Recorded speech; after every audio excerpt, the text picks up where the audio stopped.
first start with the important stuff. Wish a happy birthday to Lauren Tate, 91 on Thursday. This is hope I make it to 30. I hope we make it to 81. You're at 91. I'm good. I do want to say just thanks to our fans that traveled to Nebraska. I didn't get a chance to say it in our post-game presser. There's a good amount starting on Friday when we arrived at the hotel to when we walked through the hotel to the bus riding in, and of course half the game, the way they kind of surrounded down in that corner was pretty cool. And with that, a special mention for this week. Obviously, we're getting closer and closer to a sold-out situation. I've been told there's a couple thousand student tickets, and as well as regular season, regular admission. So the more we can make that place get crazy, and then obviously I'm not one to look ahead at all as well, but the Purdue game will be a senior game and our last home game of the season. So, anybody that wants to get into that mix, we'd love to have you here with us and put a huge emphasis on that. A couple medical updates. Josh McCray, I think, he was clear for the game. A lot of you asked a question. I think coming out of it, he felt good. Talked to him last night, so he'll have a full week of preparation, feel good where he's at. A couple of our tight ends, Mike Marquez and Tip Ryman, both should be cleared and with us here midway through the week to get where they need to be on Saturday. So from a pure medical standpoint, should be full go on Saturday for Michigan State at 2:30. Excited about that, where they're at. It continued to see just a lot of good things coming off the field, probably here in the last 24, 48 hours between Bret and I. I've had several people from national awards. I've had a lot of guys on these award lists, right? So I've developed personal relationships with people that are involved with these and the things they're saying, the questions they're asking. To have 4 players up for national awards, obviously Chase for the Heisman, just in the literally last 24 hours from ESPN and other groups that promote and organize that award, reaching out for information, footage, verbiage. It's a positive sign in the right direction. So Chase Brown for Heisman and every other award, I'd scream it as loud as I can. I think he's playing at an extreme high level. And then last week at this press conference, I talked about Spoon being announced as a finalist of 12 for the Thorpe, and the way he's playing against the competition he just played against, to have a matchup contest, him and Quan kind of to double share against Palmer was really something to watch on Saturday, but really special to watch Sunday on film. Spoon is playing at an extreme high level, and then to have Johnny Newton continue to do what he's doing. I think this week the Bednarik Award comes out, and I think that those two guys should be on that top 20 list. I hope that comes out in favor of those two guys on the same team playing at an extreme high level, and then Palcho as well to have the recognition with the starts, but also to be on the Outland Trophy watch list is really cool to have 4 players in that position. So our guys will continue to focus on their job. There's nothing we can do about anybody else except for the ones we have and the ones that we coach. Really excited to play Michigan State. Obviously a team that's had some transition this year from their season a year ago, but the games, they've been in the games here as of late, especially Michigan last week. That was a hard-fought game. I know it got a little bit skewed at the end, but 2 teams battling it out. Got a tremendous amount of respect for what they've done. I think the fact that, to go through the success they had last year and to have the battles that they're going through this year, I'm sure at the end here is going to get one of the toughest competitions we've had here in our stadium. So need everybody there to support us. A lot of really good players, a lot of good coaches, and excited about the opportunity for Saturday. So with that, open up for questions. Bret, you guys have really dominated in the second halves this year, time of possession, points. What do you credit that towards? I give a lot of credit to our strength and conditioning department. Tank and I sat down before the summer even started, and made a pretty, I think, big decision to really increase the running, the overall conditioning, speed. Our players talked about it all summer. Every time I got around them, Mr. Spoon being one in point, he's like, "Coach, this is getting a little bit silly. You got to have a talk with Coach Wright." And I distinctly remember that day, and I think about the rewards of that now. Tank and I meet on a weekly basis. Kind of a fun day today. Actually, yesterday on Sunday, we started an 8-week conditioning phase for our development roster that the summer is usually when you have your most gains. So one of the things we do in our program is we actually have 2 summers. The other one starts in January. It's a little bit different, right? They go through an 8-week training program before we start spring ball. But this year, because we're afforded the luxury of playing in postseason competition, we added a 3rd summer into our calendar. So we started yesterday with an 8-week training program that takes our focus on our Devo guys on a heavy emphasis on developmental lifts on Sunday, Wednesday, and Friday, specifically after our 2 practice days on Tuesday and Wednesday, so they can really focus on physical development in the weight room. We might ask guys to add 15 pounds. We might ask guys to lose 5 pounds or 15 pounds. So I think that has a big part of it, what we did during the course of the summer, and then just the way our guys prepare and the way they take care of themselves. One of our last things when we walk out the door, we talk to them about a variety of different things, but they have to basically put the team first walking out the door. So it's the last thing we talk about when they come in the building is put the team first. It's the first thing we talk about when they leave the building. And by that, it may mean, that if you're a guy that's had hydration issues, you need to hydrate more during the evening and before you walk in on Tuesday morning's practice tomorrow. It may mean that you may get 2 more hours of sleep rather than 2 more hours of video games in the evening. I think our guys are wired into what we do today not only affects what we do on Saturday against Michigan State, but hopefully will have the same effect when we play Michigan and Northwestern at the end of the year. So a huge awareness factor by our guys, I think, to take better care of themselves because they're playing well in the second half for sure. Coach, when you get a comfortable lead, you've been able to kill the clock on the opponents. Is there a point in the game where you have that conversation with Coach Lunny and give him your guidance on maybe slowing things down a little bit and running some clock? Well, it comes up in every game when you're ahead, right? Like, I watched a game unfold Thursday night with a very good friend of mine, Dave Dorn, is the head coach at NC State, and I flipped on the game, and I believe the game might have been 21-3 or something like that at the time, and they came back and won at 22-21, and there's a saying that I preach about all the time to our players, right? More games are lost than won, and I think for me as a coach, I've learned early on in my career that there's a lot of times where games could be won, but instead they're lost from critical errors, coaching mistakes, game management, and I really think that for me, I would say, in this game in particular, after we got a 14-point lead, I felt fairly comfortable that they weren't going to get 2 scores on our defense. So we may talk, in generalities about slowing down the clock. Barry is so intent and so directional in his play calling and his management of the clock. We've seen that all year. Tommy's really become engaged with it. I did have Tommy in a meeting yesterday, and I said, listen, at some point you went 20 of 22. You set an all-time NCAA record in Memorial Stadium for completion percentages, and I know it can get frustrating, but what we needed to do in the win in that game was just to make sure that we didn't give them a freebie, give them something that when our defense wasn't on the field. So the recipe against Nebraska might be totally different than it will be against a future opponent or what has been in the past. There probably are some similarities between the way this game ended and kind of the Minnesota game. I felt at the Minnesota game, once we were up a couple scores, I really didn't feel that our defense was going to allow them to do that, and we manipulated our offense that way. So every game's a little bit different. We're statistically where we are offensively. One stat jumped out to me. Bret shared with me that a year ago we were like 124th in completion percentage in the country.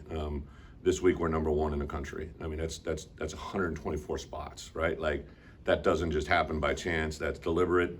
Obviously, there's a quarterback involved there, but there's also a play caller. There's all the same receivers, all the same running backs, all the same coaches, other than obviously the offensive coordinator. So, a lot of positive things about our offense to get excited about. Coach, on Tuesday, the college football playoff standings come out. Yeah, and heard that.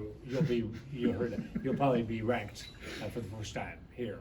What's that mean to you, program-wise, for the staff, the coaches? What's it mean? For me, it's awesome, right? But I think what it's great for is the University of Illinois. I think it's great for our fan base. For Josh, for the people that have been here through all that stuff, for our players. I saw a great quote from I don't know if it was Sid or Chase, but one of them asked about the value of where we're at right now, and he said it's a lot different than my freshman year, right? A lot different, and you should just enjoy the moment. I thought it was incredible. Sid got interviewed on the field right after our game, right? So here's a guy that just had 2 passes picked off, played a pretty complete game, and the reporter asked him, what it would mean to win the Big Ten West, and he said, our work's not done. We still have a lot of football in front of us. And it just goes to show the demeanor of our football team. I think our team will be enjoyed being talked about, and it'll be awesome to speak of it, right? But listen, we're into Michigan State. We're into what we can do. We want to play Michigan State as strong as we can play them, right? And let the cards fold as they are, and then we'll get into another game week preparation here against Purdue. But I get the question. I think it's awesome. But again, it's just part of the process of what we're on. It's 6 o'clock, I think, tomorrow night. Will you take this second to watch or no? No, I mean, I won't watch, but I'm sure I'll find out. Like Bret literally updates me in a minute on anything that we need, and I'm sure that with the anticipation of that, they'll have something prepared for me to send out, right? Like whatever we ranked at. The only derivative of that is recruiting. It really, truly is. Wherever we're ranked tomorrow night, hopefully, is just a start of where we're going to be ranked. It's a great part to be a part of, but by no means is it the end. So Tuesday night is a big recruiting night for me. I'll definitely at 7:30, 8 o'clock. I usually sit down with Pat Embleton and we go through whatever host of players we're projecting for next year's roster. I'll go through and watch them all, and that's what I do on Tuesdays. Would you like a 12-team playoff this year? You want to talk about the playoffs? I take it.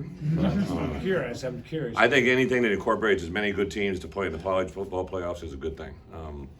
I remember when they first started coming out, I think of my 7 seasons as a head football coach at the University of Wisconsin, I had a news outlet reach out to me and said that, 3, probably 4 of my teams that I was a head coach of might have made the playoffs, right? And I mean, that didn't do me any good, right? But I think the fact that it's being written about your program and the dividends of that is worth its weight in gold. Kind of along those lines with Sid, it seems like we hear your guys talk in a lot of the same ways and in the same terms that you talk, and they talk about the coaching. How do you feel like you guys, as a coaching staff, got that buy-in so quickly to the level that you have it at? It's a great question. I did say early on to our coaches, like when we go into staff meetings, I would say every conversation you have with a player is building a relationship, right? I don't care if it's hello in the hallway. I don't say if it's goodbye walking out the door.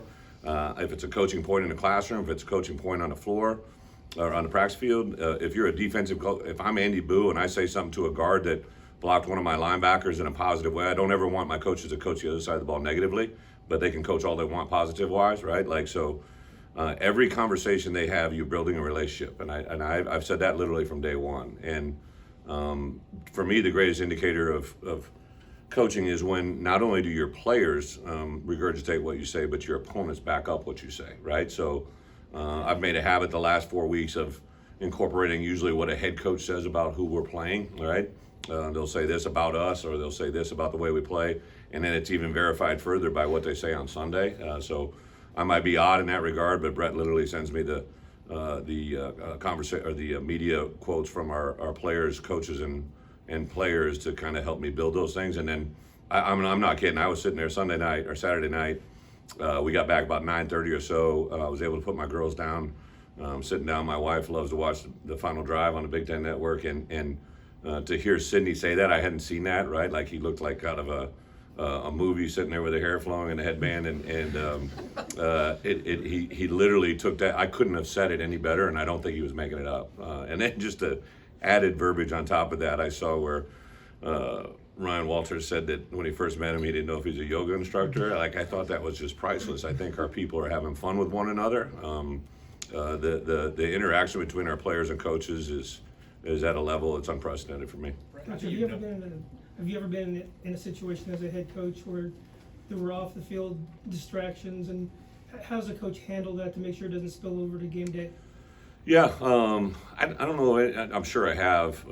I get amnesia once in a while. I remember last week somebody sent me a thing where I said we hadn't played at Nebraska, and I got reprimanded because we played at them. I remember the second game against them that year. I didn't remember the first.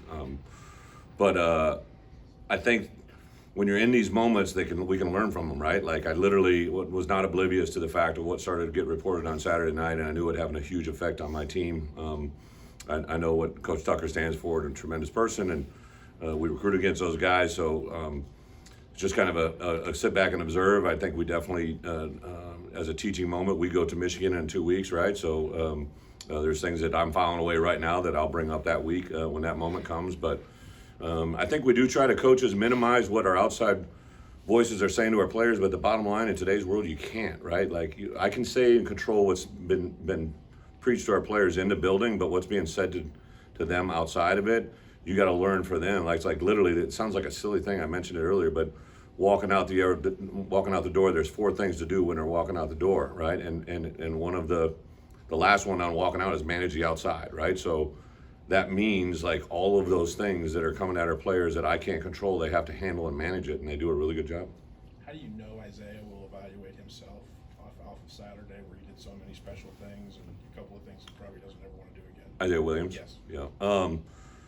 Well, Isaiah, it sounds silly, right? But I mean, he's really truly a year and a half into playing wideout and at a high level. I don't know if I remember any play at this point in his career where he had that same exact moment where he's trying to put a move, open space, loses control of the football. All I did is I just hugged him walking off, said, "Hey, need you back." I think we point out the positive things. When he's turned his routes into speed, he's outrun everybody on the field. I'm going to tell you, Chase Brown deserves the Heisman for a variety of different reasons, but what he did on that first scoring drive, where he slowed down and bumped, like if you're an NFL coach, right, and you want a running back in your program, to show Chase Brown slow down and bump the initial defender just enough so he knew Isaiah could outrun him, and then he took off and ran for the second one, that's like unprecedented. Like I promise you, I love Corey Patterson. I think he's a great running back coach. He's never read a double bump, open space blocking drill, right? Like that's just pure instincts in a football player. I want to take that plug there. But Isaiah, he learns off of everything he does. I know Sunday I grabbed him and said something. The best is yet to come for him, so I'm excited for him. Barry said, Tommy is kind of just in total control of what he's doing offensively. When did you get a sense of that? Was that an immediate thing, like Tommy walks in the door and he's in control? Well, I would say there's great indications literally from my first phone call on. I'm a big believer in first impressions last a lifetime. I remember my first call with Tommy. I remember the first time I watched his film. I remember our first practice together. I remember being in his home for the first time. He's just so, he's engaged with getting better. He's got a good personality. He gets pissy when it doesn't go right, and he's kind of mad at himself, but he'll get mad at the situation too. He's demonstrative. I would tell you the thing that was really cool, I believe, was the first touchdown drive. Obviously, Isaiah took a catch and run for about a 4-yard pass play and turned it into statistically a 45-yard plus touchdown play. And the way the two linemen ran at Tommy, like you don't do that if they don't love your teammate, right? And Tommy has a tremendous effect on our locker room. Statistically, now I saw today he's getting one of the Elite Eight, and for the Danny O'Brien this week, he's one of the best quarterbacks in college football in their eyes. For me, he's one of the best I've been around, and keeps getting better every week. When you win the Big Ten Coach of the Year award, where is it gonna be, in your home or your office? I'm just going to try to win on Saturday, and anything that happens as a byproduct of that is a good thing for everybody. Was there an in-game deal with Pat Bryant injury-wise, or was guys like Casey just doing so well that George wanted to roll with him? Yeah, no, PB has been probably one of the most impressive players on our roster, to be quite honest. If you look at the very first play of the game, he's in there digging out a block. Like if you remember the opening play of the season, Pat Bryant is a very unique individual. So I've said this all along, right? Like we inherited some really good players. He was obviously a player coming in that they had recruited. He was signed before I got here, and just was really impressed with his demeanor a year ago. But then George McDonald, the reason I hired George wasn't because he's a former player here. I hired him because I thought he's the best wide receiver coach in the country, and he has continued to show that to me with the numbers they've shown out this year. And Pat is a guy that I saw could take coaching. George is hard to play for, right? He gets after you. He's engaged. He pushes you to make you better every day, and Pat just buys into it 100 times over. He's made some big receptions. He's made some incredible blocks. He does a lot of selfless things. But I think as a whole, when we kind of, to your point, when we got into some maintenance with the clock, I said, let's just rotate our people through. I don't need 14 guys. I don't need one guy to take 14 plays in a row. Let's keep them fresh on the perimeter. We're running the ball. We're in a short-term passing game. Let's be smart about what we're doing. Let's win this game and get on to the next. Seth Coleman's made some One more after this. some of the biggest game-changing plays this season. What's changed from kind of a slow start to where he's making as many big plays? Confidence is a very, very powerful tool. And Seth last year, I think he saw himself as OC to Isaiah to me. And Zeke was doing some good things as well. And then really this year came in with Zeke and Isaiah as being the two main guys. And then obviously Gabe's come onto the scene. But Seth has kind of been the alpha in that room, and then especially when Zeke went down. Zeke, unfortunately as well, had surgery on Monday, and incredible results. So we're excited about where he is recovery-wise. But Seth, I think, is really, again, I give Kevin Kane a lot of credit. Kevin has poured into him. He's really taken a leadership role over Gabe, and really Alec. Alec's the next most played outside backer, and Seth's kind of the old head in the room. Even though he's kind of a young player, he's been engaged. He's super intelligent. He has really good length. He has good sudden burst. There's a little play, and it's not a little play. It's a game that kind of almost changed the game. So when their quarterback got hurt, he was on a loop stunt inside. So when we're rushing the passer, if a quarterback's throwing the ball right-handed, right, he can throw here, he can throw there, he can throw over here. You do what we call mirror the throwing hand or match the hand. And so when Seth was coming from the outside in over here, he's throwing his right hand, and he shot his left hand, right, which made the ball get deflected. If he shoots his right hand, which you'll see about 50% of the people do, quarterback's just going to throw the ball uninhibited. So there's fundamental football plays in a row there that are just Sidney Brown, right? So the play before that play I'm talking about, Sid got the interception. The play before that, Sid's playing on the edge. This may be descriptive for you guys, but he plays with his edge, and he plays a great extension. He has a cat locked out, and he could fall in or fall out. He just shucks him, makes it a 3-yard tackle for loss, 2-yard tackle for loss, turns it into 3 and 11. Those two back-to-back football fundamental plays could have won the game. And those happen every day out there, right? That's what people don't.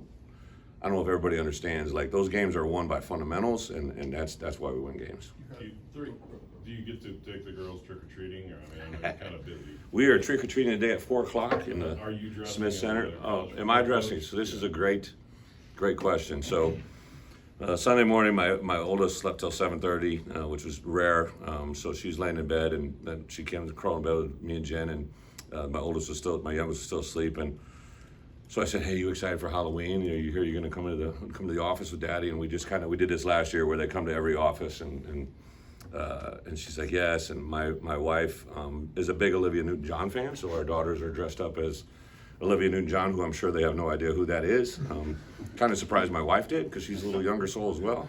But I said to her, "What are you been?" And she told me, and then she goes, "Daddy, what are you going to be?" And I'm like, I hadn't prepared for this question, right? I mean, you're ready for your guys' questions, but I wasn't ready for this one. I said, "Well, Daddy doesn't really dress up. I'm at work." And she goes, I'm like, "Who should I be?" And she said, "I think you should be Uncle Mark," which she means is Mark Torsani, who's our chief of staff. And I loved it because Mark is her godfather, and it kind of gave me a moment, because they spend a lot of time with Mark and Tara, and their kids are the same age, and the best was my wife started to laugh, and I started laughing. I go, "How would I dress like Uncle Mark?" And she didn't have that figured out. She just knew that was the person that I should dress up as. So that's why I rank in my daughter's eyes. I should dress up as our chief of staff. That was goes. You had Sid and Quan in the victory formation. Yeah. Obviously, there's a schematic thing if something goes awry. But Yeah. why?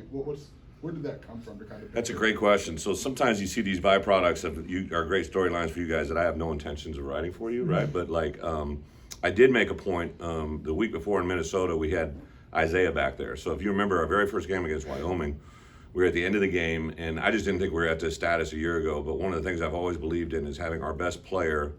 That if something happens, if things go sideways, that guy has to make the tackle, right? That's why it's called a victory formation. That's why that person's in that position. So I threw Bailey in at the end of the game, and it was kind of everybody made light of it, and I kind of had it in my back burner. We hadn't used a victory formation. I saw Isaiah, so I said, from this point forward, I told my coaches in front of the team, I said, I want our best defensive player to be the dot of the formation.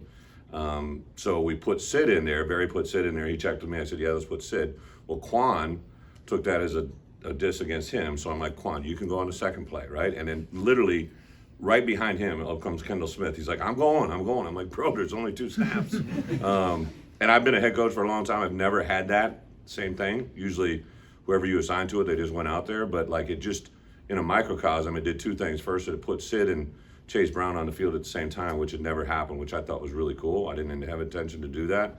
But it also showed me a great deal about here's 3 guys that are, as a sign of respect, wanted to be in that position, right? And I'm going to definitely make a play off that for my entire coaching career. And I say this all the time. I learn more from my players than I could possibly learn from anybody else. And those three guys just taught me a lot.